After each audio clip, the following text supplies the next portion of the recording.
আমার রাগিনী কতটা রাগী সে বিষয়ে গল্প শুনলে আপনাদের চোখ কপালে উঠে যাবে। আজ থেকে প্রায় 1.5 বছর আগে আমি যাই একটি পাখি শপে খাবার কিনতে। তখন দেখি রাগিনীকে দোকানদার আলাদা একটি খাঁচা আটকে রেখেছে।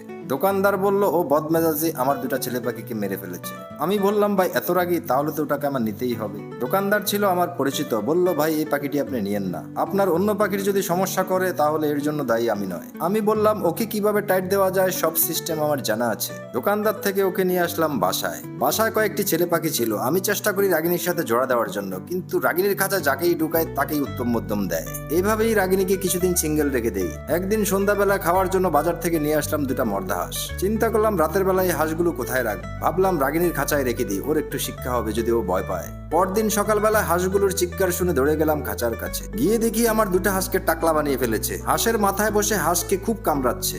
ওর এই খেপাটে আচরণের জন্য ওর নাম দিয়েছি রাগিনী।